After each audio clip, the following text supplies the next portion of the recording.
Welcome to the channel Easy Trick of Computer Science students and as well as those students who learn something new in the computer science field.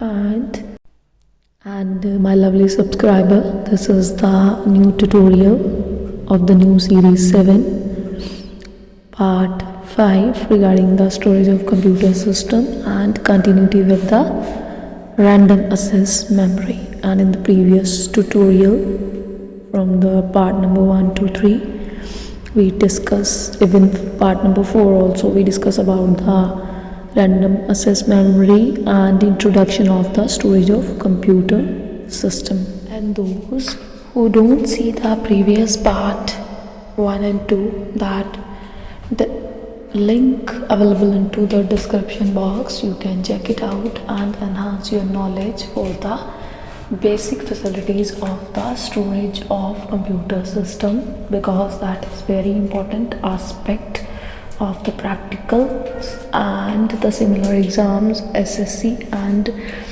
bank, and as well as the knowledge for the layman regarding the storage of your computer system is very mandatory and very important to all of you. And as per the previous part, हम लोगों ने random assess memory का introduction part पूरा पिछले tutorial में पढ़ लिया था. आप लोग चेक उसको ज़रूर कर लीजिएगा. और अब हम पढ़ेंगे इसकी टाइप्स 2 हैं, स्टैटिक और डायनामिक रैम. और सबसे पहले हम स्टैटिक रैम की बात करते हैं. स्टैटिक रैम में जो मेमोरी का पार्ट है ना, उसमें सेमीकंडक्टर मेमोरी लगी होती है. सबसे पहला पॉइंट ये याद रखने वाला है जो एग्ज़ाम में पूछा भी जा सकता है. और यूजेस जो हुई है इसमें कि वो कैसे इसमें क्यों ऐसा है कि ये फिक्स्ड हो जाती है चीज़ और क्यों रिफ़्रेश नहीं हो सकती, मतलब चेंज नहीं हो सकता इसमें. जो एक बार इस मेमोरी में एंटर हो गया उसको आप रिफ़्रेश नहीं कर सकते. और क्योंकि कंप्यूटर में आप लोग रोज़ काम करते हो और मैंने जैसे पिछले ट्यूटोरियल में भी आपसे बात की कि आपको ज़रूरत पड़ती है मल्टीपल ऑपरेशंस परफॉर्म करने की. जैसे एडिट के अंडर आपने ऐड करना है, डिलीट करना है, अपडेट करना है. ये 3 फंक्शंस तो हर किसी को परफॉर्म करने पड़ते हैं और ये मेजर ऑपरेशंस भी हैं. और इसमें फिर एडिट नहीं हो सकता क्योंकि ये जो इसमें काम हुआ है फ्लिप फ्लॉप का, जो कि मेमोरी को जब स्टोर करता है तो बिट बाय बिट करता है 1 बिट की. तो जो सेमीकंडक्टर की वजह से भी और इसकी वजह से भी जो रिफ़्रेश है हमारी मेमोरी वो हो ही नहीं सकती. पीरियडिकली रिफ़्रेश का मतलब यही है कि आप उसको अब चेंज नहीं कर सकते. हाँ, फास्ट होती है आज कंपैरेटिवली. अगर हम दूसरी रैम की बात करें, फास्ट होती है और बड़ी लो पावर होती है, ज़्यादा मतलब कॉस्टली भी नहीं होती और ज़्यादा कैपेसिटी की भी नहीं होती. एक्सपेंसिव कहा जा सकता है इसको वो सिर्फ इसलिए क्योंकि इसके अंदर जो कैपेसिटर्स हैं वो ज़्यादा लगे होते हैं और सिक्योर्ड एप्लीकेशन माना जाता है. कई बार कुछ कॉन्फिडेंशियल मटेरियल है तो उसको आप इसमें एंटर करवाने लगे हो और आप उस रैम को किसी के साथ शेयर नहीं करना चाहते या फिर चेंज ही नहीं करना चाहते ना, फिर ये बहुत काम की चीज़ है. और नॉर्मल अगर कंप्यूटर की बात करें तो उसमें डायनामिक रैम ही यूज़ होती है, क्योंकि डायनामिक रैम डायनामिक नेम से ही समझ आ जाता है कि वो फिक्स्ड नहीं होती, चेंज होती रहती है.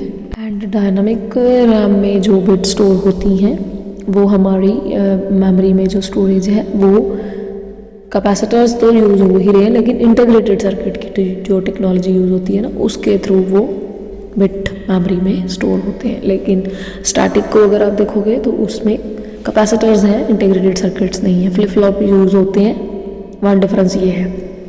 तो उसमें फ्लिप फ्लॉप यूज़ होते हैं, इसमें इंटीग्रेटेड सर्किट्स का काम होता है. तो जो कैपेसिटर्स साथ में लगे हुए हैं वो रिफ़्रेश करते रहते हैं पीरियडिकली, क्योंकि वो ऑटोमेटिकली एक लीकेज चार्ज, एक फ्लूइड जैसी चीज़ होती है, वो लीकेज चार्ज ऑटोमेटिकली कैपेसिटर्स को मिलता रहता है.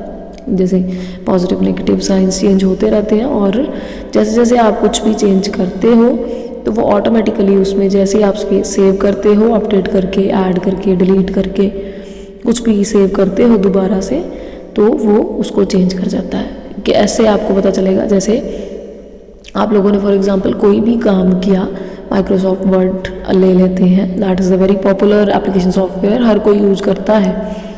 उसके अंदर आपने एक दिन एक काम किया और आपने सेव किया, और जब सेव किया तो वहाँ पे एक विंडो ओपन अप हुई ना, जिसमें उन्होंने आपसे नेम पूछा, आपने नेम देके उसको सेव कर दिया। अब उसके अंदर कुछ भी आपने नया ऐड, एक सेंटेंस ही ऐड किया या फिर एक सेंटेंस डिलीट ही किया या फिर कोई कलर भी अप्लाई किया, तो आप एक छोटा सा की कॉम्बिनेशन प्रेस कीजिएगा कीबोर्ड से Ctrl+S का, तो वो क्या करेगा, पीरियडिकली रिफ्रेश करेगी रैम उसको, कि यूज़र ने उसको कमांड दी है जो, उसको फैच करके वो पीरियडिकली उसको रिफ्रेश कर देता है और आपका डाटा सेव हो जाता है। आपसे कभी भी दोबारा विंडो ओपन नहीं होती और दोबारा सेव नहीं होता। ये इसका बहुत बड़ा फ़ायदा है डायनामिक रैम का।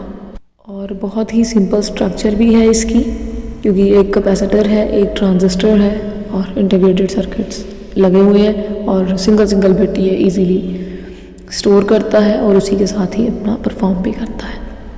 सो ये थी 2 टाइप्स की रैम हमारी।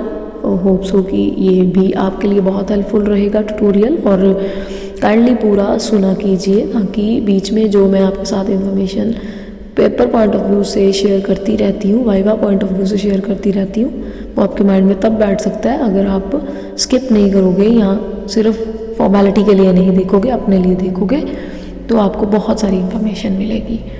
सो एज़ पर द शेड्यूल कल हम एक नया ट्यूटोरियल पढ़ेंगे। Till then take care, stay safe and stay healthy.